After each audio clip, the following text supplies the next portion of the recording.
traduce en células efectoras y estas mismas células efectoras van a migrar a los tejidos periféricos, que es donde se supone que está la agresión o la injuria o la infección, y van a reconocer otra vez antígenos que le presentan los macrófagos y las células B o los linfocitos B.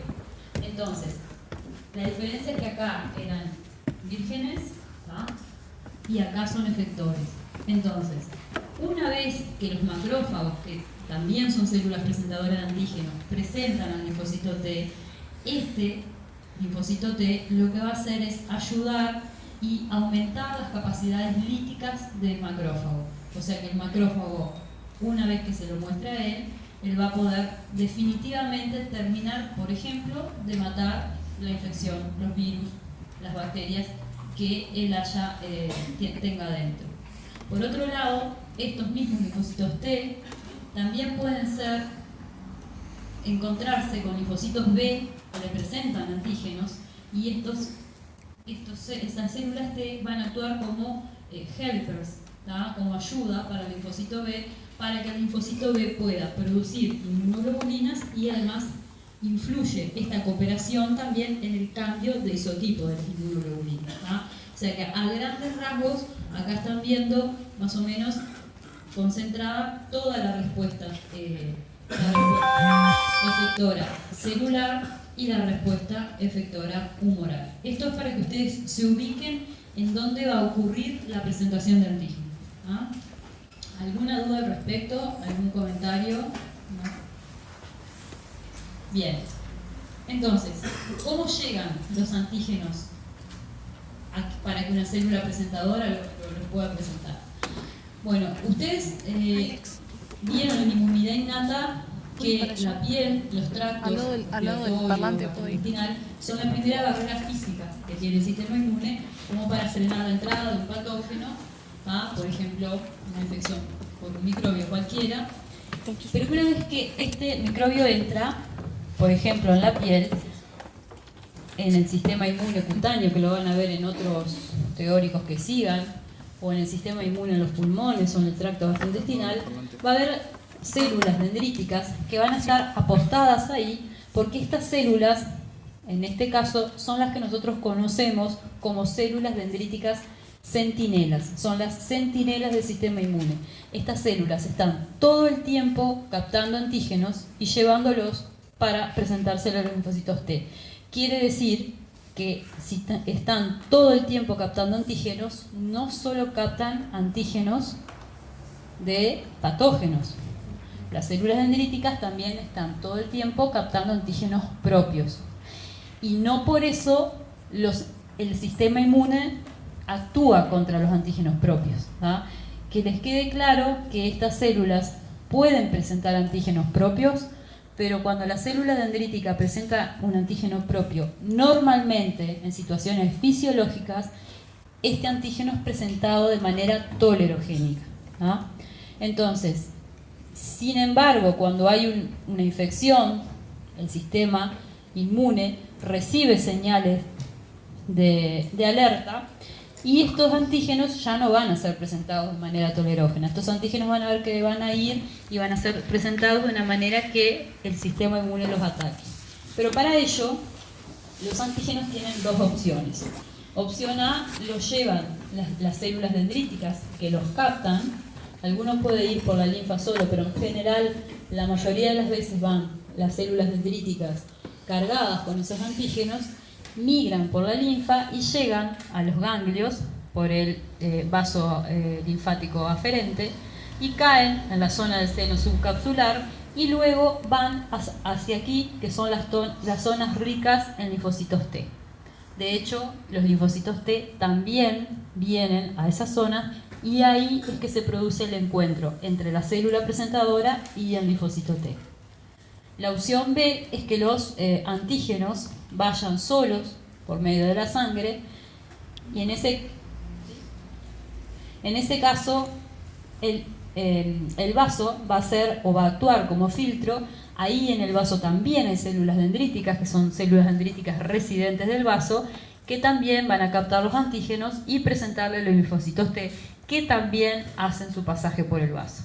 Así que esas son las vías de llegada, en general, de los antígenos hacia los lugares donde el sistema inmune los va a procesar y los va a presentar.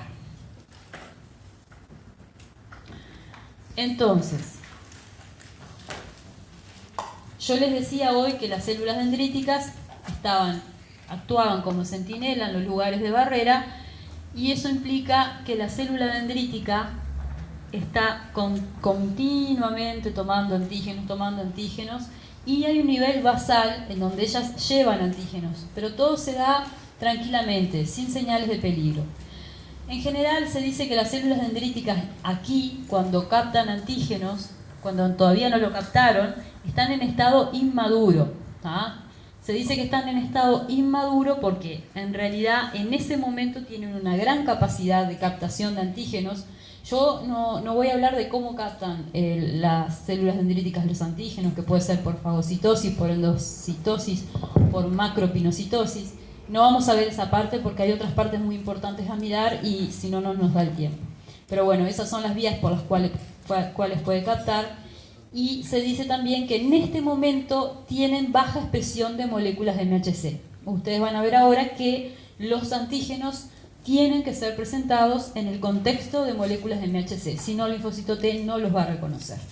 Y también tienen baja expresión de moléculas de coestimulación. Esto define una célula dendrítica inmadura, y mañana ustedes van a ver bien para qué sirven o cómo funcionan las moléculas de coestimulación. Así que cuando ustedes vean mañana las moléculas de coestimulación en el teórico de activación, acuérdense de que estas tienen pocas moléculas de coestimulación.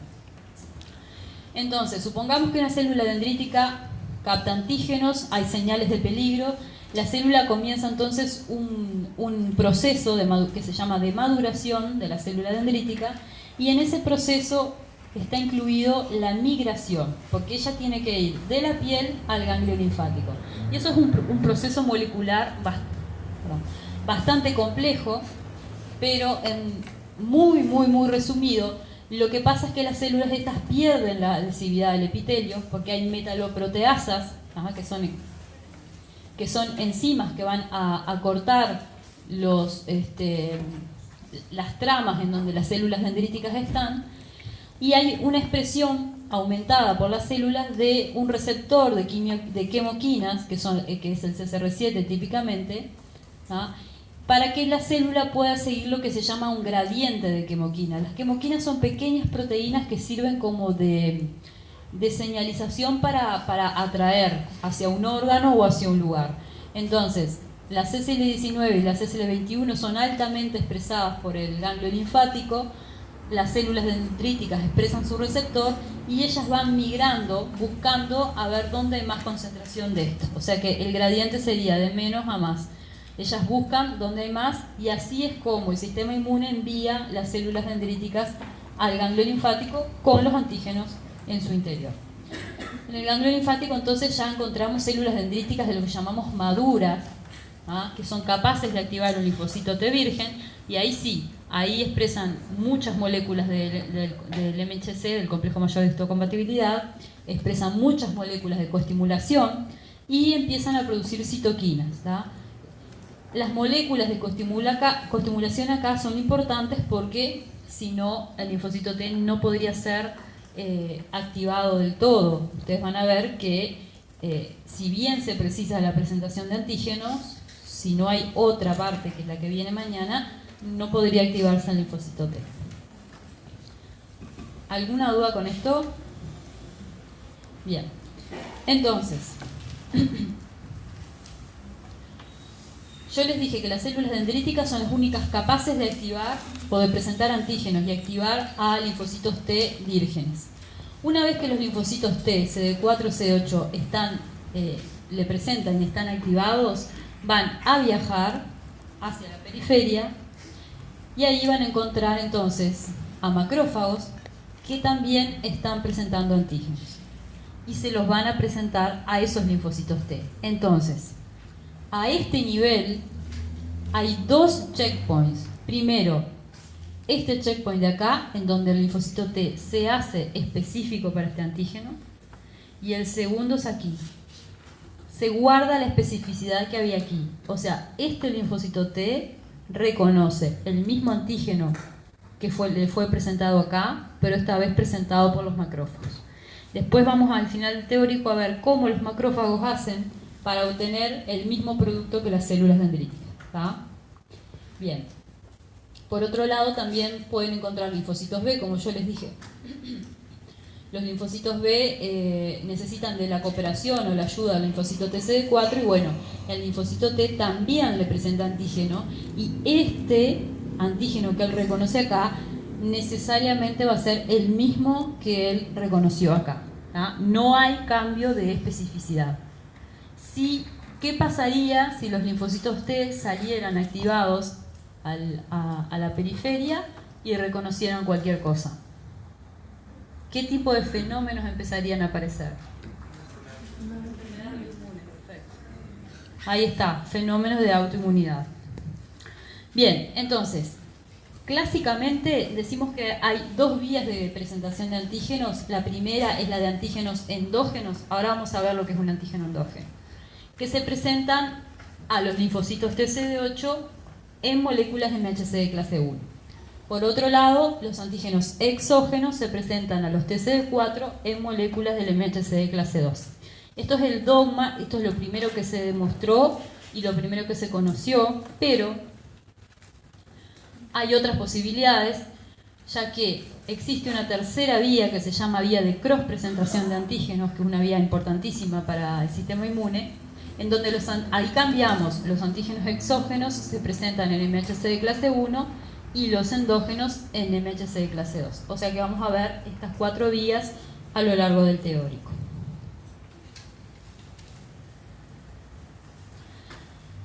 Bien, ahora vamos a ver entonces el rol de la célula dendrítica como presentadora de antígeno o el rol de las APC en general como presentador de antígeno. Para esto, ustedes imagínense que a un animal lo inmunizamos con una proteína que se llama ovoalbúmina, es una proteína derivada del huevo. Entonces, esta proteína, ¿cómo sería para este animal? ¿De qué tipo? Una proteína ¿cómo? Exógena.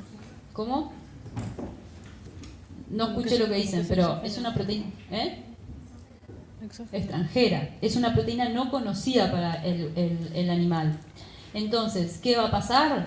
El sistema inmune todavía encima lo inmunizamos, o sea que lo dimos en un contexto tipo de vacunación, en un contexto en donde el sistema inmune va a reconocer y va a actuar contra esa proteína.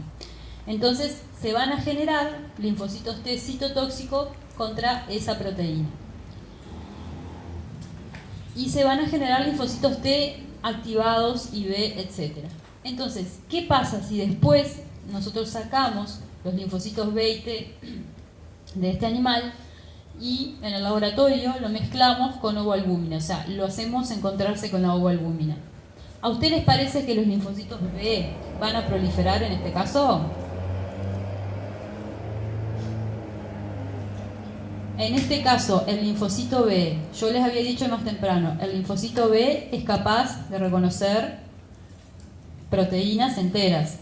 Y esto es una proteína entera. O sea que en este caso, el linfocito B va a proliferar y va a empezar a expresar receptores de activación, como es el receptor de la interleuquina 2.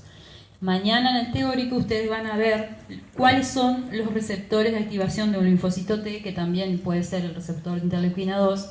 ¿Ah? Lo que no va a haber es producción de interleuquina 2, porque el linfocito B no lo puede producir. Si yo agarro los linfocitos T de este animal y los pongo con la proteína entera, con la ovoalbúmina, ¿a ustedes les parece que va a proliferar? No, no va a proliferar, porque el linfocito T no reconoce o no puede presentar moléculas, no puede reconocer moléculas enteras o proteínas enteras. Tiene que reconocer un péptido antigénico. En este caso, entonces, no va a haber nada, ni proliferación, ni activación, ni producción de citoquinas. Sin embargo, cuando mezclo linfocitos B y T con la ovoalbúmina, ¿qué va a pasar? ¿Hay proliferación? Va a haber proliferación, En el mismo caso que va a haber proliferación si ponemos células dendríticas. Aquí porque el linfocito B actúa como presentador, ¿tá? Y el linfocito T se activa, va a haber expresión de receptor interleuquina 2, producción de interleuquina 2, y bueno, y aquí porque la célula dendrítica es la presentadora de antígeno, ¿tá? Entonces, si no hay célula presentadora de antígeno, no hay proliferación de un linfocito. Entonces, a ver que no anda esto. Ahí va. Entonces, antes, ahora es conocido, sabido, es fácil, pero antes no se sabía que se precisaba que la célula presentadora procese el antígeno. Entonces, en experimentos como este se logró ver que cuando se le daba la proteína nativa, la ovoalbúmina, a células dendríticas que estaban viables, que estaban bien, había una respuesta proliferativa de linfocitos T.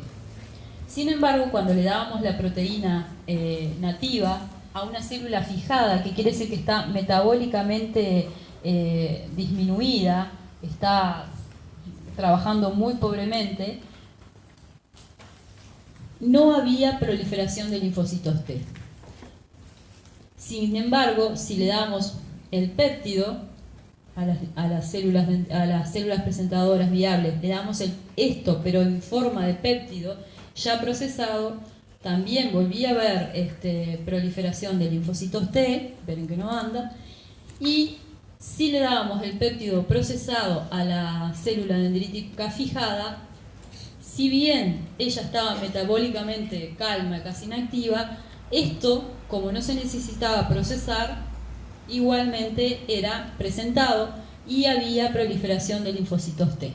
O sea, de estos experimentos que fueron reales, se dedujo que la célula presentadora debe procesar el antígeno para poder presentarlo. Entonces, ¿qué es lo que reconoce el TCR?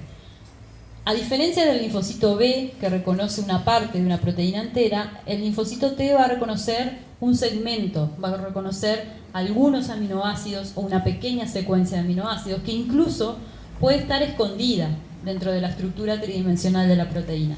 Por eso cuando se procesa, los péptidos se liberan y estos péptidos son los que son cargados en moléculas de MHC y son presentados al linfocito T, que los reconoce mediante el TCR.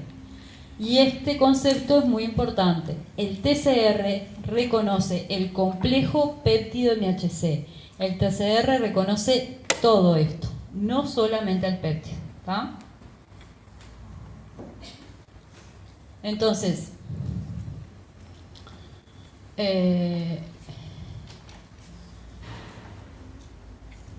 ¿cómo se demostró la importancia del MHC? Fue de esta manera. En realidad estos acá son experimentos que se hicieron más o menos en el año 76. Aquí lo que se hizo fue que, y esto se los explico porque ahora viene un concepto muy importante en inmunología, que ya van a ver cuál es. Aquí lo que se hizo fue infectar ratones con un virus dado. Entonces, luego de la infección, esos ratones generaron una respuesta citotóxica, más o menos en 7 días, contra el virus, por linfocitos TCD8 citotóxicos, que luego le fueron sacados al ratón. Esos linfocitos fueron incubados junto con células epiteliales infectadas, también con el virus, de la misma cepa que el ratón, o sea, estas células vienen también de un ratón infectado de la misma cepa, o células epiteliales que vienen de otro ratón, pero que no es de la misma cepa, ¿tá? Entonces, estas dos estaban infectadas y quisieron ver si estos eran capaces de matar, de ser citotóxicos. Cuando enfrentaron los linfocitos T, estos citotóxicos, a las células infectadas de la misma cepa del ratón, o sea, tenían el mismo MHC, los linfocitos fueron capaces de matar a la célula infectada. Cuando se incubaron los linfocitos con las células epiteliales de la misma cepa, pero no infectada, los linfocitos no mataron a la célula. No las mataron porque no estaban infectadas. Ahí faltó el antígeno. Entonces, por eso es deseable, porque de esa manera el sistema inmune se asegura de que un linfocito T citotóxico no anda matando células que no estén presentando antígenos, porque si no mataría células sanas, entonces no es negocio.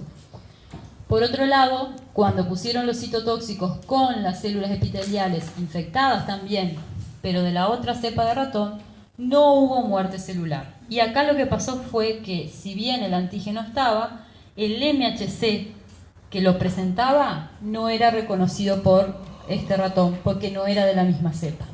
¿Ah? Y de ahí viene el concepto de lo que se llama restricción por el MHC. ¿Ah? La restricción por el MHC es una consecuencia de la selección tímica. Mañana van a ver la selección tímica en detalle. Pero globalmente el linfocito T tiene que reconocer el antígeno en el contexto de moléculas de MHC en el que él se desarrolló, en el que él se educó. Lo que pasa en el timo es lo siguiente: los linfocitos T se educan a no reconocer antígenos propios, ¿ah? Para evitar fenómenos de autoinmunidad. Entonces, en el timo, si un linfocito T que está por salir reconoce fuertemente el MHC propio, tiene dos opciones: o el timo los elimina, o el timo los saca como linfocitos T reguladores. Esto lo vamos a volver a ver, lo van a ver mañana y lo vamos a ver en la clase conmigo de regulación de la respuesta inmune. Si el linfocito T en el timo no reconoce el MHC propio, el sistema inmune lo saca de juego porque lo considera inútil. ¿Ah? Se llama muerte por lesión, lo van a ver mañana. Si el linfocito T reconoce el MHC propio con una afinidad intermedia, ese es el linfocito T que va a salir a periferia, que va a ser un linfocito virgen y que después va a ser activado. ¿Ah? Entonces, la restricción del MHC es muy importante porque además determina que no haya fenómenos de autoinmunidad, por ejemplo. ¿Tá? ¿Alguna duda de esto? Bien, entonces, esto es un poco las bases moleculares de la restricción por el MHC, porque acá les muestra claramente que el linfocito T, su TCR, reconoce tanto el péptido en cuestión, ¿tá? Póngale que esto es un péptido de una proteína viral, pero reconoce péptidos del MHC. Y ahora vamos a ver que no reconoce cualquier péptido de cualquier parte del MHC. ¿Tá? Vamos a ver, de un punto de vista estructural, de dónde reconoce los péptidos el TCR. ¿Tá? Así que el TCR reconoce el péptido presentado y los péptidos del MHC. En cuanto a las moléculas de MHC, bueno, el complejo mayor de histocompatibilidad en realidad es un sistema de genes multigénico, muchos genes, que codifican o traducen para proteínas de membrana, que son las moléculas del complejo mayor de histocompatibilidad. Entonces, si bien los dos tipos de moléculas son similarmente estructurales, tienen sus diferencias. A nivel del MHC de clase 1 van a ver que tienen una cadena alfa con 3 dominios y una cadena beta 2 microglobulina. Después esta molécula tiene una región transmembrana y una cola citoplasmática. La estructura hace que se forme acá como un sillón o un bolsillo, que está representado, en donde va a venir a asentarse el péptido. Esta parte de acá es igual para todas las moléculas de MHC. Lo que va a variar luego es esto y van a ver cómo. La molécula de MHC de clase 2 tiene dos cadenas, alfa y beta, con dos dominios cada uno, lo mismo, región transmembrana y cola citoplasmática. Lo mismo, alfa 2 y beta 2 son regiones que son iguales en todas las moléculas de MHC de clase 1, sin embargo estas de acá van a cambiar. De la misma manera que en clase 1 se forma un bolsillo aquí para que el péptido venga a depositarse ahí. Entonces, este sistema de moléculas de MHC, el sistema génico, es un sistema polimórfico. ¿ah? Un sistema polimórfico quiere decir que hay variantes alternativas de un gen. Ustedes van a heredar la mitad de la codificación para MHC de su madre y la otra mitad de su padre. Y eso se va a mezclar. Y eso va a crear alelos. La variante de alternativa de un gen es un alelo. Todos vamos a tener alelos diferentes para las moléculas de MHC de clase 1 y para las moléculas de MHC de clase 2. Todos nosotros acá, a menos que haya alguien que sea gemelo con otro, todos tenemos esta parte de acá diferente. Entonces, ¿qué es lo que varió entonces? No entendí. Ahí va. El alfa 2 y el alfa... Entonces, las regiones polimórficas de las moléculas de MHC son, para MHC de clase 1, esta parte que está acá. ¿Ah? Para MHC de clase 2, esta parte que está acá. Estas de acá no son polimórficas. Y la región polimórfica en las dos moléculas está de gusto en el lugar donde va a venir el TCR a ponerse. ¿Tá? O sea, aquí ven, esta imagen es como visto de acá arriba, entonces aquí ven las zonas polimórficas para MHC de clase 1 y acá para MHC de clase 2. ¿tá? Y ahí va a venir el TCR a reconocer el péptido y el MHC. ¿Se entendió esto? Bueno, esto es estructuralmente, si miramos la molécula MHC de clase 1, bueno, está formada por un piso de hojas beta con hélices alfa en los costados. Aquí se deposita el péptido y lo que tiene de particularidad esta es que aquí hay puentes de hidrógenos que van a sellar esa molécula. Por eso los péptidos cargados en MHC de clase 1 son péptidos chicos de 8 a 10 aminoácidos, a diferencia de la molécula de MHC de clase 2, que estructuralmente también está formada por hojas beta y hélices alfa, pero acá, en los costados, no hay puentes de hidrógenos que lo cierren, entonces las moléculas acá son un poco más grandes, pueden llegar hasta 30 aminoácidos de tamaño, y bueno, y son cargadas de esta manera. ¿Ah?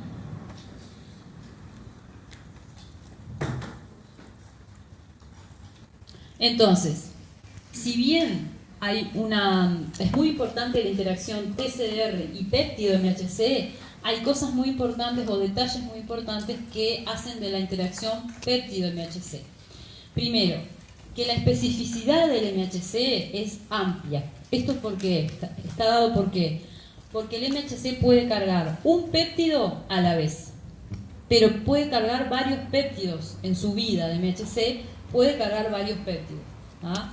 Pero no carga cualquier péptido, este sí o después este, así no. No al azar. Los péptidos que cargan un MHC tienen o comparten características químicas similares.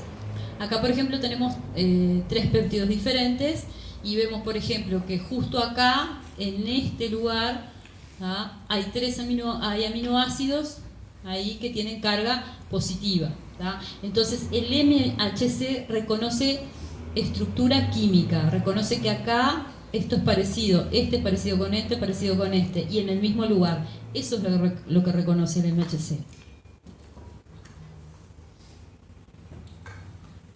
Lo otro importante es que, bueno, tiene una interacción saturable, o sea que se llenan y llega un momento que no hay más lugar. Pero lo más importante es que hay una disociación lenta. O sea, el péptido agarra, el MHC carga el péptido y no lo libera enseguida, demora unas 2 horas mínimo en liberarlo. ¿Por qué les parece a ustedes que es importante que la disociación sea lenta? Porque hay uniones que son de disociación rápida, pero esta es lenta. ¿Por qué les parece que es importante que el MHC tenga un buen rato el péptido ahí? Para que lo pueda presentar y para que el linfocito T lo encuentre, porque el linfocito T, no se olviden, o mañana creo que es lo que lo van a ver, va a ir dando vueltas. O sea, el linfocito T da varias vueltas por el vaso, por los ganglios. Entonces, en algún momento va a encontrar el péptido correspondiente. Otro concepto muy importante es que en esta unión no se discrimina lo propio y lo no propio. El MHC carga cualquier péptido, ya sea propio o de origen bacteriano, o de origen viral, o de origen tumoral, o de origen de un trasplante, carga todo. ¿Ah? ¿Quién se ocupa de discriminar lo propio y lo no propio? ¿Ah? ¿Quién aporta la discriminación? El TCR, perfecto. ¿Ah? Y otra característica es que un haplotipo, o sea, el haplotipo es el MHC que tiene cada uno de ustedes, ¿ah? Definido. Un haplotipo se une a un repertorio dado de péptidos antigénicos. ¿Qué quiere decir esto? Que cada uno presenta lo que puede y no lo que quiere. Y esto está en la base de que, bueno, todos tenemos conocidos o familiares que decimos, él es propenso a las infecciones urinarias, él es propenso a las infecciones respiratorias. ¿Por qué? Parte de la explicación es esto, ¿ah? Porque hay algunos que presentamos bien ciertos patógenos y otros que presentan mejor esos patógenos y tienen menos infecciones urinarias, y así sucesivamente. ¿Ah? Por eso es importante el haplotipo. Entonces, un péptido, el MHC, un hepéptido de patógenos propios es un sistema de genes poligénicos, son varios genes, y polimórficos, que tiene varias variantes, varias alternativas de un gen. Otros sistemas polimórficos existen. El sistema del grupo sanguíneo es un sistema polimórfico. El sistema donde se define el color de los ojos es un sistema polimórfico. ¿Ah? Pero lo que tiene importante para el organismo que el MHC sea polimórfico es que va a determinar un haplotipo individual para cada uno de ustedes. Y eso va a determinar que haya un rango de especificidades. ¿Ah? ¿Eso lo entienden? Es la forma en que uno puede procesar y mostrar los antígenos. ¿Ah? ¿De qué forma puede?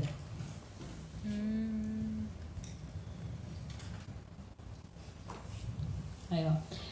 Bueno, por otro lado, el TCR, si bien se viene a unir aquí al sillón, en las moléculas de MHC, sepan que el CD4 y el receptor CD8 de los linfocitos T se unen más bien a las zonas no polimórficas de las cadenas de MHC. Estos dos no interaccionan con la parte polimórfica de las moléculas de MHC.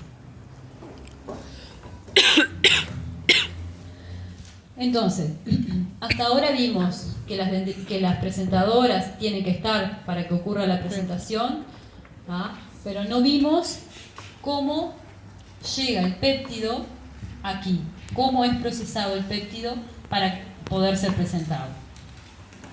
Entonces yo les decía más temprano que hay dos vías de presentación clásicas, ¿ah?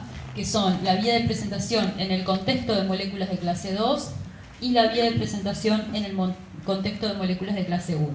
Y aquí vamos a empezar por ver la vía de presentación en clase 2 y vamos a hablar de lo que es o qué consideramos, por ejemplo, antígenos extra e intracelulares. Entonces, esta diapo es un panorama global, después vamos a ir un poquito más al detalle de lo que es la presentación en moléculas de clase 2. Hoy yo les hablaba de que en esta vía presenta antígenos exógenos. Un antígeno exógeno puede ser una proteína viral, una proteína bacteriana, pueden ser complejos inmunes, pueden ser células que están en proceso de apoptosis, células que están en procesos necróticos, ¿tá?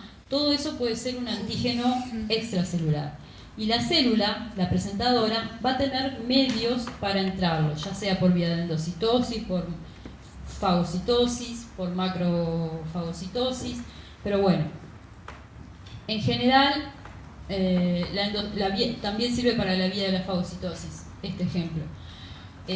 Entonces, una proteína antigénica es endocitada por la célula dendrítica, por ejemplo, y esa vesícula de endocitosis se va a transformar en un endosoma. El endosoma tiene la particularidad de sufrir como cambios en el tiempo. Acá se le llama endosoma temprano, acá se le llamaría endosoma tardío. La cosa es que el endosoma temprano rápidamente se va a unir a un lisosoma. Saben que los lisosomas tienen, ¿qué tienen? ¿Qué hay dentro de un lisosoma? Proteasas, exactamente. ¿Ah? Simultáneamente, en el retículo endoplasmático se van a empezar a producir, en realidad se producen constantemente. Cuando hay una señal de peligro se empieza a producir mucho más las moléculas del complejo mayor de histocompatibilidad. En este caso, las moléculas en el retículo no están estables. ¿Por qué? Porque las moléculas en el retículo endoplásmico están, vamos a decir, trabadas. Existe lo que se llama la cadena invariante Li, que es esta que está acá, con esta porción acá que se llama clip. Y clip se va a ir a poner acá, en el hoyo, que es donde el antígeno iría, para impedir que se carguen antígenos en el retículo endoplásmico. Una vez que el complejo entre las moléculas de MHC y clip pasa por el Golgi y luego por vesículas exocíticas, llega aquí, a este endosoma que es más tardío, y ahí este endosoma, que ahora lo vamos a ver más en detalle, tiene toda la maquinaria necesaria para poner el antígeno en la molécula de MHC, llevarla en vesículas y que se exprese en la membrana del linfocito T. Eso es a grandes rasgos. Ahora vamos a ir un poquito más en el detalle. Entonces, la molécula, yo les dije que la molécula de MHC sale del retículo sellada, viaja hacia el endosoma tardío, que se llama endosoma M2C, C2b. Este endosoma ya está fusionado con el lisosoma y tiene muchos actores que van a permitir el cargado del antígeno a la molécula. Entonces, como bien lo dijeron, el lisosoma aportó proteasas. Entonces, las proteasas trabajan a pH ácido. Necesariamente aquí tiene que haber pH ácido para que ocurra la presentación por esta vía, y ahora vamos a ver cómo se produce eso. Pero una vez que llega la molécula con clip, como hay esas proteasas que actúan, rompen la cadena invariable dejando solamente a clip en el surco o en el bolsillo del MHC, y otra molécula que se llama HLA-DM es la encargada de remover clip de ese hoyo. Ahí deja libre la molécula para que sea cargada. Y se encarga y ayuda también en poner o cargar el antígeno en la molécula de MHC clase 2. Una vez que fueron cargadas, son llevadas por vesículas de exocitosis hacia la membrana y bueno, y ahí el antígeno es presentado a los linfocitos T, CD 4, exactamente. Muy bien. Entonces, acá tiene que haber un pH ácido. Hay ciertos fármacos, por ejemplo la cloroquina. Los pacientes con lupus, algunos todavía son tratados con cloroquina. Y bueno, lo que se sabe ahora es que la cloroquina inhibe el pH ácido endofagosomal y deja al individuo sin la presentación por esta vía, ¿no? Hay veces que uno tiene ciertos protocolos de tratamiento por otra cosa que no sabe que van a terminar incidiendo de un punto de vista molecular en otros procesos. Bien, entonces acá se necesita pH ácido. Después en el libro ustedes miren qué tipo de proteasas son, están las catepsinas S, etc.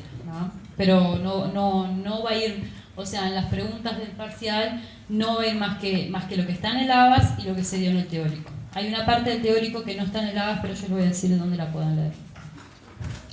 Bien. Y aquí estamos hablando de quién es la responsable del pH ácido endofagosomal. El pH ácido endofagosomal, o sea, esta enzima que se llama V-ATPasa o ATPasa vacuolar, es una enzima que hace entrar protones al endofagosomas y de esa manera disminuye el pH y lo acidifica. Acá hay un detalle que es que, ¿se acuerdan que de las células dendríticas inmaduras y maduras? Las inmaduras allá en la piel recogiendo antígeno, las maduras ya en el ganglio, procesando y ya presentando el antígeno, las células dendríticas maduras tienen una actividad de la ATPasa vacuolar que está reducida en parte porque la ATPasa vacuolar está desensamblada, está desarmada. Sin embargo, cuando hay un peligro inmunológico, que la célula dendrítica madura, parte del proceso de maduración de la célula dendrítica es el ensamblamiento de la ATPasa.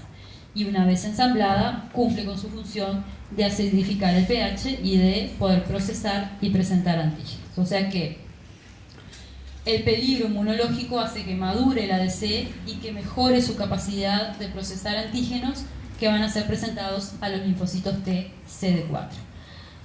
Ahora van a ver que después viene otra enzima que también va a actuar en el pH, pero en otra vía, en conjunto con la ATPasa vacuolar.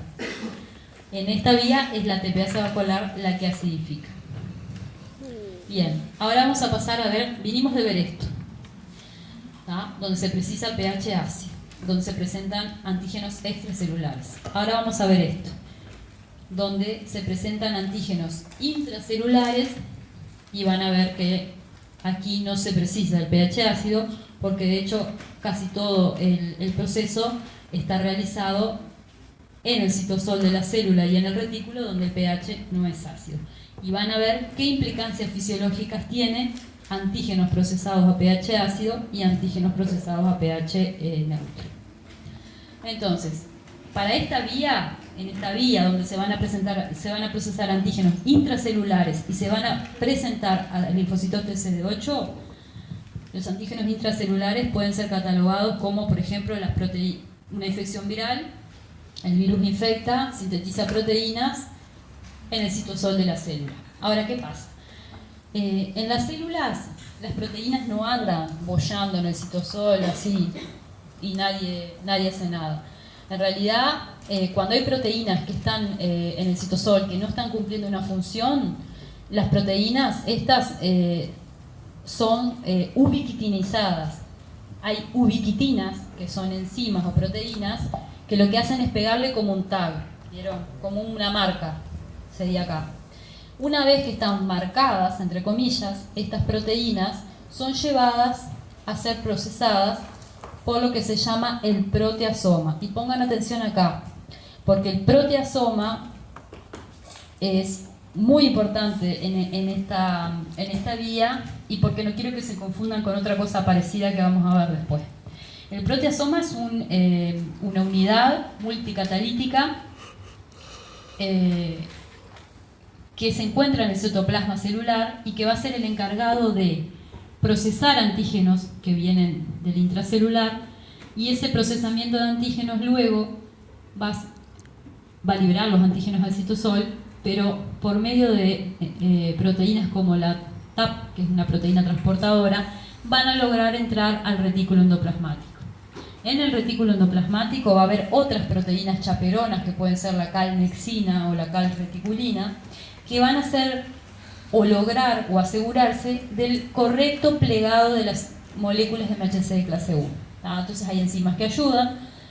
Una vez correctamente plegadas, las moléculas de MHC van a poder ser cargadas con el antígeno y van a ser llevadas al Golgi, y por vesículas de exocitosis van a poder instalarse en la membrana de la célula presentadora y van a poder presentar los antígenos a los linfocitos TCD8. Entonces, ahora vamos a ver más en detalle esto y más en detalle esto. Una cosa, este proceso de ubiquitinización es un proceso normal y fisiológico. No es solo o no está destinado solo a proteínas que estén asociadas a una infección o una injuria.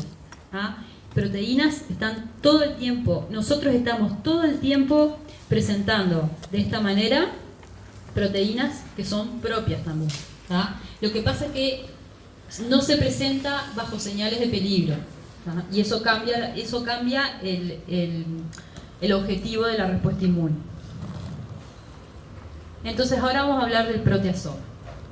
El proteasoma, como yo les decía, que es un complejo multicatalítico que se encuentra en el citoplasma, tiene varios segmentos, pero sobre todo el más importante capaz es un segmento que se llama cuarto catalítico, en donde hay unidades de catálisis. Por aquí entran los antígenos, las proteínas son procesadas, cortadas, por aquí salen y van hacia el citosol para ser ingresadas al retículo endoplástico. Ahora, ¿qué es lo que pasa? Bajo señales de peligro, el inmunoproteasoma, cuando hablo de señales de peligro, hablo de activación de una respuesta inmune innata, presencia de interferón, presencia de TNF-alfa. El proteasoma se transforma en un inmunoproteasoma. Y esta transformación no es solo estructural, es una transformación funcional también. Imagínense, esta toma de acá es como que si lo miráramos de acá abajo. Normalmente el orificio por donde entran las proteínas está así. O sea, hay un pasaje de proteínas, pero es una cosa tranquila. Por ejemplo, bajo los efectos del interferón gamma, este orificio se abre, entonces aumenta el flujo de proteínas que pueden pasar.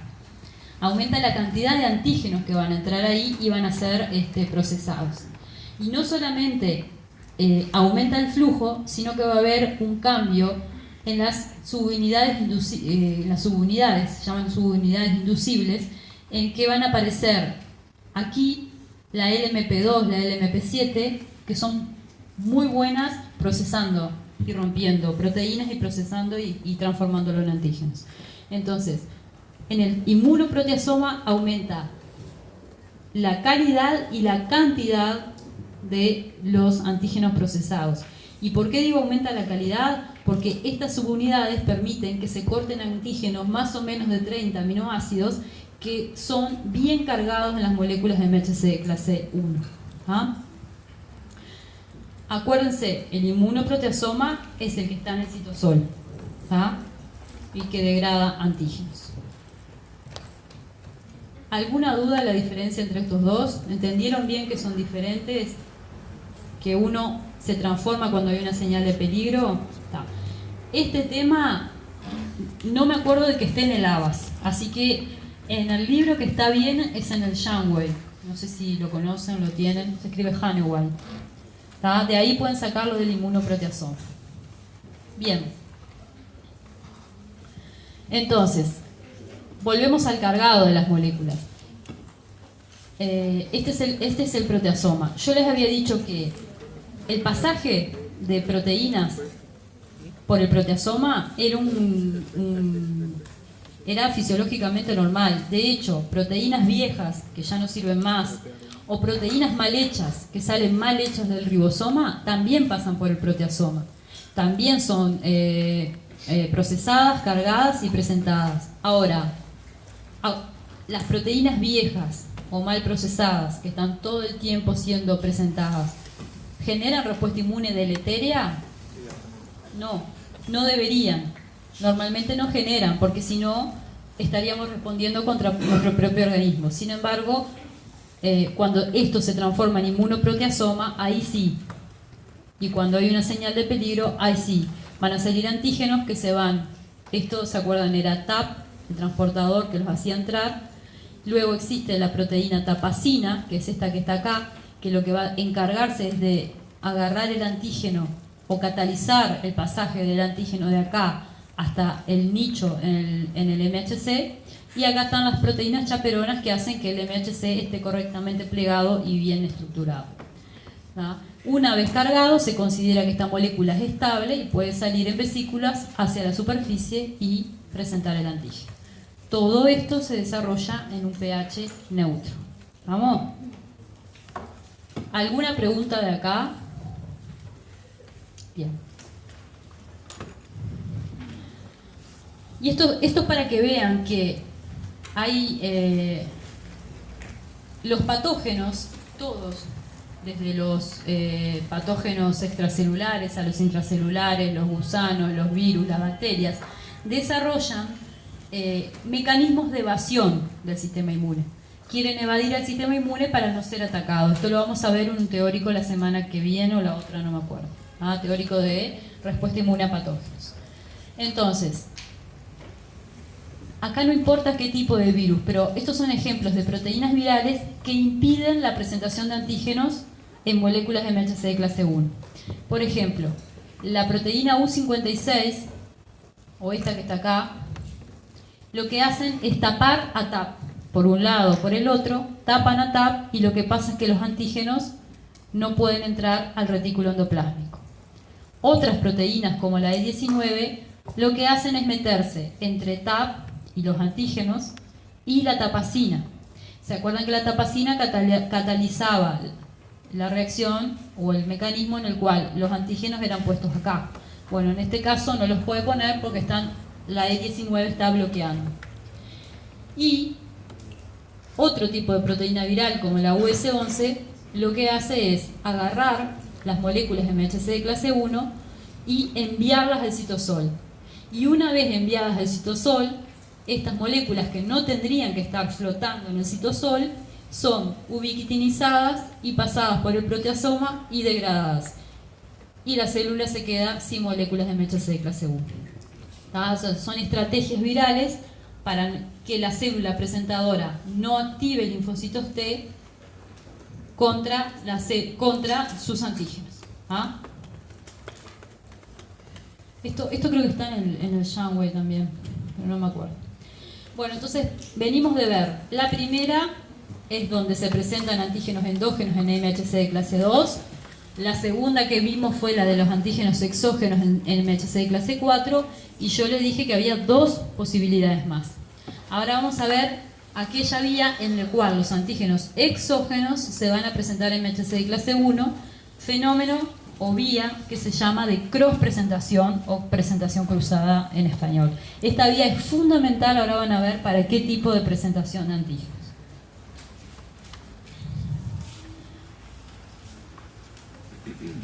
Bien. La vía de cross-presentación juega un rol crítico en la respuesta inmune.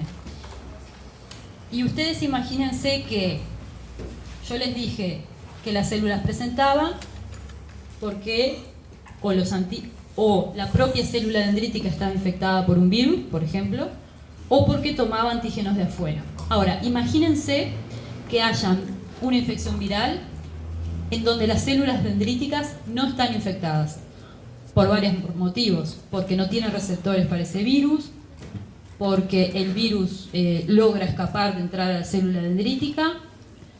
Entonces, en ese caso, el virus infectaría células epiteliales de un tracto, por ejemplo respiratorio, pero no infectaría las células dendríticas. ¿Qué me faltaría? ¿Qué pasaría? Esto no pasaría. La presentadora no presenta porque no está infectada. Y como es un virus intracelular, entonces la cross-presentación es un mecanismo de seguridad del sistema inmune. ¿Saben por qué? Porque de esa manera, si la célula dendrítica no está infectada, puede entrar antígenos virales exógenos y procesarlos en MHC de clase 1. Es un sistema de seguridad de la cross-presentación. Una pregunta. Sí, perdón. Si es un virus, ¿no? Y crea proteínas en una célula, ¿cómo la célula dendrítica capta eso? Ahí va. Este esquema sirve para tu pregunta. Lo que yo les decía al principio es que ponerle que esta célula, esto es el tracto respiratorio y está infectado. Estas son las partículas virales. Entonces, vas a tener linfocitos TCD8 que vengan a reconocerlos y atacarlas porque acá se activaron. Se activaron porque la célula dendrítica estaba infectada. Eso es como lo que vos decís. Tu pregunta es, ¿cómo hace la célula dendrítica para enterarse que acá hay esto? Y bueno, porque ella está infectada. En el caso de que ella no esté infectada, no se enteraría. Entonces ahí se precisa la cross-presentación. Porque ella puede tomar antígenos exógenos y no presentarlos acá, presentarlos acá. ¿Entienden eso, chiquilines? Muy feo. Normalmente los virus infectan las células dendríticas. Eso es lógico. y ellas activan linfocitos T, CD4, CD8. Los CD8 citotóxicos van a donde está la infección y matan las células infectadas. Eso es lo general. Pero hay casos en que no pasa eso, en que ella no se entera que hay esta infección. Entonces, si ella no se entera, no podría generar esto. ¿Ah? Entonces, la forma de enterarse es poder agarrar antígenos de afuera y presentarlos por acá. Claro, pero lo que no entiendo es qué es lo que agarra si los antígenos son intracelulares. No, justamente, ahora vamos a ver, pero en el caso de la cross-presentación, ella agarra antígenos extracelulares y los pasa al citosol. ¿Tá? Ahora lo vamos a ver. Lo mismo pasa con los tumores. Hay tumores que no son hematopoyéticos y que no comprometen células dendríticas. Entonces es lo mismo que esto. Si el sistema inmune no se entera que acá hay un tumor, porque el tumor no es hematopoyético, no hay respuestas contra el tumor. La cross-presentación sirve también para la respuesta antitumoral. La cross-presentación es crítica para la respuesta antiviral y antitumoral. ¿Dónde lo procesa? No entendí eso. ¿Dónde lo procesa? ¿La célula dendrítica? No, la cross-presentación. Ahora lo vamos a ver. Yo todavía no expliqué. Le estoy diciendo solamente por qué es importante la cross-presentación. ¿Entendieron que es importante? Porque hay veces que ella no se entera de lo que hay y que de esa forma sí se va a enterar. Miren, es así. Un poco por lo que preguntaba el compañero. La vía clásica de presentación por MHC de clase 1 a los linfocitos TCD8 es que son antígenos citosólicos que van a ser presentados. Eso es lo que vimos hace un rato. En la cross-presentación lo que pasa es esto. El antígeno es entrado en una vesícula, es liberado al citosol y una vez liberado el citosol es tratado como estos y presentado a los linfocitos TCD8. Eso es lo que pasa, que es liberado el citosol. Es la diferencia con estos que ya estaban en el citosol. ¿Entienden?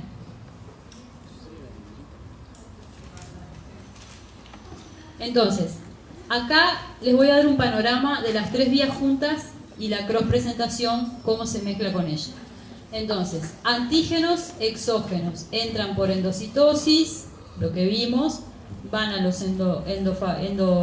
endosomas.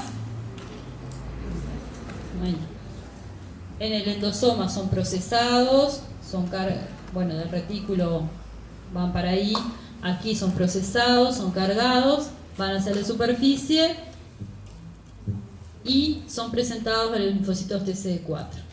Esos son los exógenos. Los endógenos que ya estaban adentro, ¿tá? Son manipulados por el proteasoma, son entrados por TAP, bueno, ahí son cargados en moléculas MHC de clase 1, son llevados por el Golgi, por vesículas, a la superficie y van a presentar los linfocitos TCD8. ¿Tá? Esta es la vía por clase 2, esta es la vía por clase 1. La vía de la cross-presentación es la conjunción de las dos vías. Si bien ellos entran en vesículas, son liberados al citosol, es lo que les decía hoy, y una vez liberados son tratados como antígenos endógenos. ¿Me entienden? Claro, porque son preparados acá. Exactamente. Y ahora van a ver por qué es importante que sean preparados acá y no acá. Porque acá son preparados en qué tipo de pH. Ácido. Entonces van a ser cortados para ser vistos por ellos. Acá son preparados en pH neutro, van a ser cortados y preparados para ser vistos por ellos. Mismo aunque hubiesen sido antígenos exógenos. ¿Vamos? Esa es la vía de la cross-presentación. Entonces, por definición, la cross-presentación es la presentación de antígenos exógenos en el MHC de clase 1. Las células dendríticas son las células cross-presentadoras. No todas las células presentadoras lo hacen. Los linfocitos B no lo hacen. Los macrófagos en muy pocos casos. Las que cross-presentan son las células dendríticas. Tienen un papel crítico en la inmunidad antiviral, lo que les decía, antitumoral, y por supuesto en la tolerancia a lo propio también, después lo vamos a ver en otro teórico, y está finamente regulado por el pH del fagosoma. Y esto vamos a ver por qué. ¿Se acuerdan del endosoma temprano y el tardío? Bueno, este sería el tardío, late, y este sería el temprano. En el tardío teníamos la conjunción del lisosoma, las proteasas, las catepsinas, y teníamos un pH ácido gracias a la VATPasa. En el temprano, en las primeras horas luego de la fagocitosis, en la célula dendrítica, el pH se puede mantener neutro. Y eso es lo que se precisa para luego, por cualquiera de las dos vías de cross-presentación. Eso no importa, eso yo no les voy a preguntar que existen dos vías de cross-presentación, etc. Pero estos péptidos que estuvieron acá van a ser liberados al citosol y ahí tratados como péptidos intracelulares. ¿Tá? Entonces, el pH aquí es neutro y el pH aquí es ácido. Y eso lo vamos a ver más en detalle.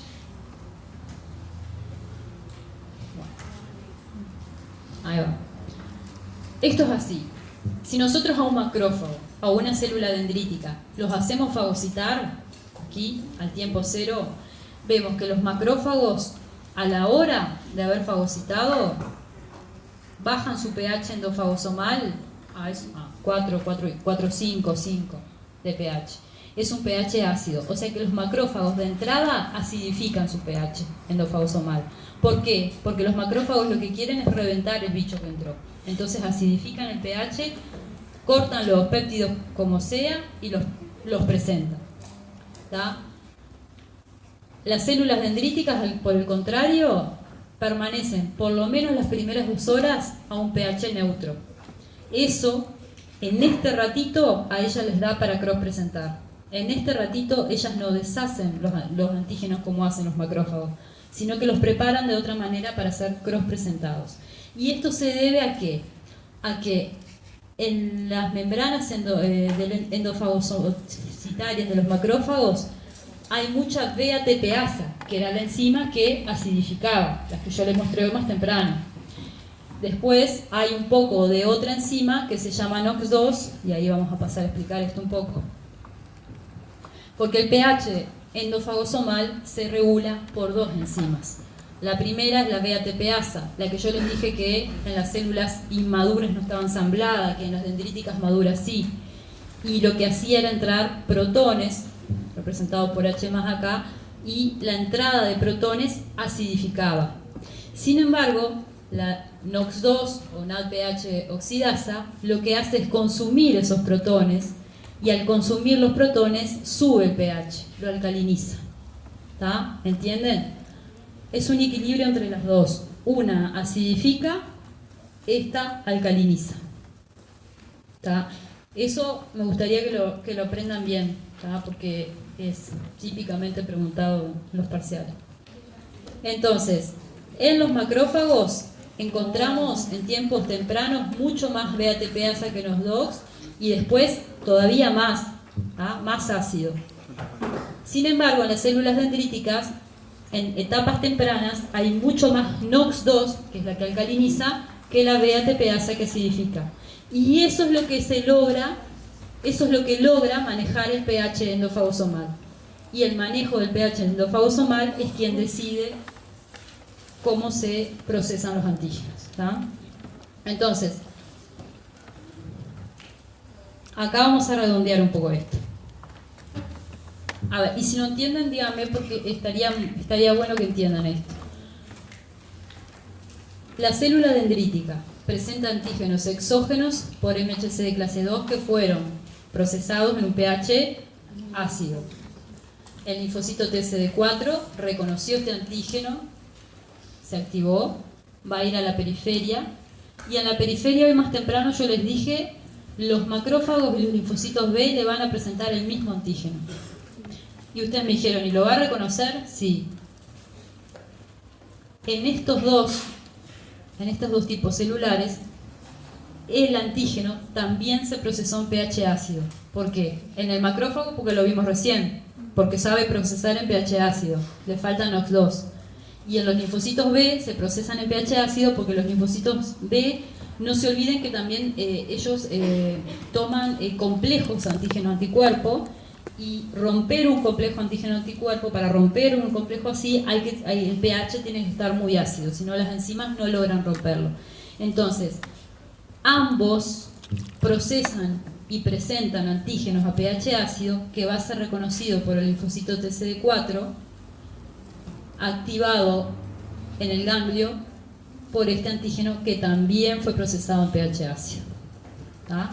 Por el contrario, el linfocito TCD8, ya sea por la vía de la cross-presentación o por la vía directa del MHC de clase 1, va a ser entrenado a reconocer un antígeno que fue procesado en pH neutro. Entonces, cuando él salga como citotóxico a la periferia, yo les dije, ¿se acuerdan? Esto puede ser el tracto respiratorio infectado. ¿Y a ustedes qué les parece? ¿Las células epiteliales cómo trabajan? ¿A qué tipo de pH? Las células del organismo. Neutro. Cuando yo hablo de pH ácido, hablo de células dendríticas, no cualquier célula del organismo. Las células del organismo están, el citosol está a pH neutro. Entonces, las células epiteliales respiratorias pobres, todas infectadas, procesaron los antígenos virales a pH neutro y se lo van a presentar a él, que vino de ser capacitado para reconocer ese antígeno que fue cortado en pH neutro. ¿Tá? La relevancia fisiológica de la presentación de antígenos, la fina, ¿cómo se dice? La fina regulación por el pH explica nada más y nada menos que esto: quién va a presentar qué, dónde y a dónde responder. Y obviamente no se olviden que la especificidad se guarda. Si él es específico para este antígeno, acá también va a ser específico para el mismo. Y lo mismo acá. Y eso se logra porque fueron cortados iguales. Si yo corto acá pH ácido, él no va a reconocer nada porque no va a ser cortado de la misma manera. El mismo antígeno no va a ser ni cortado ni presentado de la misma manera. ¿Ah? ¿Entienden? ¿Alguna duda de esto? ¿Las células epiteliales pueden presentar antígenos? Teóricamente no. Hay algún tipo otro de células que podría presentar antígenos, que puede ser alguna célula epitelial, pero en contextos, no en contextos fisiológicos, sino por ejemplo, cuando uno realiza un trasplante de órgano sólido, las células epiteliales que trae la vasculatura, o endoteliales también, que trae la vasculatura o trae el órgano trasplantado, podrían presentar antígenos, pero no son casos fisiológicos, vamos a decir así. ¿Ah? Bien. Y ahora, por último, entonces, vamos a ir a la última vía, que es la que es donde se presentan antígenos endógenos en moléculas de MHC de clase 1. Este proceso se llama autofagia, ¿está? El proceso este. Entonces, la autofagia, lo primero que quiero que les quede claro, que la autofagia es un proceso fisiológico. Todo el tiempo el organismo está haciendo autofagia. ¿Por qué? Porque la autofagia sirve para que proteínas que están viejas o degradadas se puedan degradar y se puedan eliminar del citosol. Entonces, estas proteínas van a ser tomadas por lo que se llama autofagosoma o membrana de autofagosoma y van a ir a este organelo. ¿Se acuerdan aquel organelo en donde había todo, las proteasas, donde estaban HLA-M, etcétera? Bueno, van a ir a este organelo. En este organelo se van a degradar, van a ser cargadas y presentadas. Normalmente estas proteínas son presentadas de manera tolerogénica, o son proteínas viejas que están ahí, que no sirven para más nada. O sea, eso es otra forma de degradar proteínas que no sirven más. Y bueno, se presentan, pero se presentan en forma tolerogénica. ¿Ah? Eso era en estado fisiológico. Ahora, hay situaciones fisiopatológicas en donde el organismo tiene aumentada la actividad autofágica o disminuida.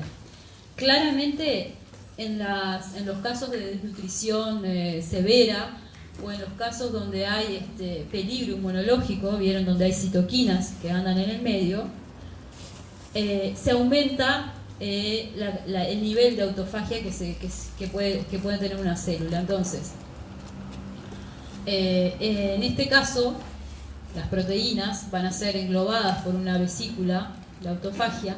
Estas proteínas también ¿qué pasa? Estas proteínas también van a ser ubiquitinizadas. ¿Se acuerdan que las proteínas que entraban al proteasoma se les pegaba como una marca para que entren al proteasoma? Bueno, esto es lo mismo. Acá la proteína esta LC3 sería la proteína TAG, esa que marca, y una vez que las proteínas están marcadas con LC3, entrarían a esta vesícula, ¿tá?, de autofagosoma, que luego se cierra, y ahí el autofagosoma se une a un lisosoma y el lisosoma degrada las proteínas, ¿tá? Acá no, en este caso de aumento no habría presentación, simplemente habría destrucción de esas proteínas que andan ahí boyando, ¿tá?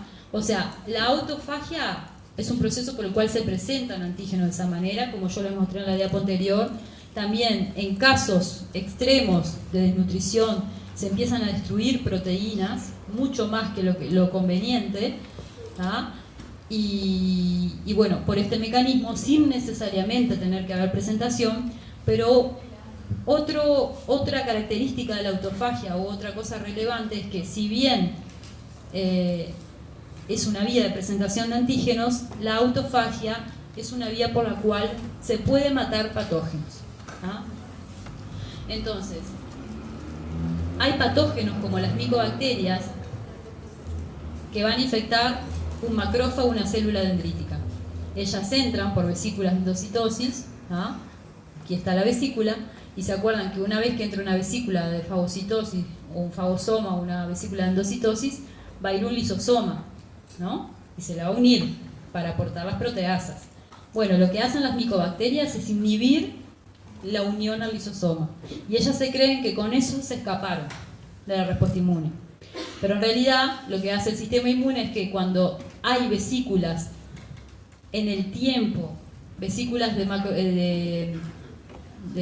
o fagosomas o endofagosomas en el tiempo que no están unidas a un lisosoma, el sistema inmune dice, acá hay un problema. Entonces viene y las rodea con una vesícula de autofagia. Y una vez rodeada con la vesícula de autofagia no tiene modo de escapar de la unión del lisosoma, y ahí sí, el lisosoma se abre y revienta las bacterias, o en este caso las micobacterias, que son las que escapan del lisosoma. ¿Entienden? Acá no es presentación de antígeno, pero es una forma de matar patógenos. Otro tipo de patógenos por el cual esta vía los puede matar es los patógenos que entran en vesículas de fagosomas o endocitosis y escapan al citosol. Ellos escapan porque se creen que escapando se van a obviar el lisosoma, pero en realidad, como yo les dije, cuando hay proteínas que andan boyando por el citosol, van a venir proteínas adaptadoras, o las proteínas esas que ubiquitinan, y van a pegársele, y una vez pegadas va a venir una vesícula de autofagocitosis, las va a rodear, y ahí no se van a escapar del autolisosoma. ¿Ah? Entonces, esta vía, además de presentar antígenos, también es una vía que mata patógenos. Y esto, para los que les toca, es importante para los que les toca este paper en el seminario, que trata de, en realidad esto es un estudio que se hizo, pacientes que sufren de fibrosis quística. A los pacientes con fibrosis quística en realidad lo que se le hace es un plan antibiótico, porque tienen obviamente reducida la capacidad, por ejemplo, de mover con el moco los patógenos que entran, tienen otras capacidades inmunológicas reducidas, entonces se le hace un plan antibiótico para evitar justamente la infección. Pero se vio que, al revés, que los pacientes tratados con acitromicina, los que tienen fibrosis quística, tenían preponderancia a infecciones micobacterianas. Y era por eso, porque la acitromicina bloquea la autofagia. Y las micobacterias no se unían al lisosoma y no se morían. ¿Tá? A alguno de ustedes les va a tocar esto para el seminario, no sé si ya lo partieron. Bien. ¿Tá? Y esto es a modo de cerrar, en realidad. Ahí va. Entonces, que les quede claro que las células dendríticas son las que pueden activar un linfocito T naïf, que estos linfocitos T efectores van a salir a periferia, que en periferia van a reconocer el mismo antígeno que se les presentó acá, pero esta vez presentado por otros actores, que son los macrófagos y las células B, y que estos linfocitos T, que finalmente van a ser, en el caso de los CD4, los linfocitos T helper, van a ayudar a las células, en este caso al macrófago, a terminar con la infección o aumentar, por ejemplo, sus capacidades líticas. Y este va a ayudar al linfocito B a secretar inmunoglobulinas y hacer el cambio de isotipo. O sea que en todo caso, luego de la presentación de antígeno, van a estar en pleno corazón de la respuesta inmune celular, que sería acá, y de la respuesta inmune humoral, que sería acá. Entonces, algunos conceptos. Acuérdense que la presentación de antígeno está restringida, hay una restricción por el MHC, y acá esto es importante. Todas las células nucleadas del organismo pueden presentar por vía MHC de clase 1, no cross-presentar, por vía directa de MHC de clase 1. Y presentan el estado de su proteoma, que no es lo mismo que proteasoma. El proteasoma era el cilindro que degradaba. El proteoma es el conjunto, o la muestra en realidad del conjunto de proteínas que tiene una célula. Todos en este momento estamos mostrando el proteoma todo el tiempo al sistema inmune, porque el sistema inmune sensa todo el tiempo porque se quiere enterar si hay un problema. ¿Tá? Entonces todas las células nucleadas presentan su proteoma en moléculas de MHC de clase 1 a los linfocitos T CD8. Y bueno, los linfocitos TC8 además pueden ser activados por la vía de la cross-presentación y los CD4 mediante la vía de MHC de clase 2, se trabaja pH ácido, que en su fase efectora van a activar a macrófagos de linfocitos B. Entonces, la presentación de antígeno es necesaria, pero no es suficiente para activar el linfocito T. Lo que nosotros vimos hoy es esto.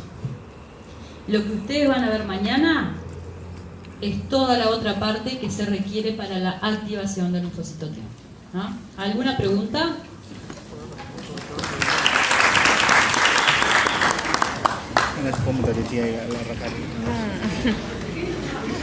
Una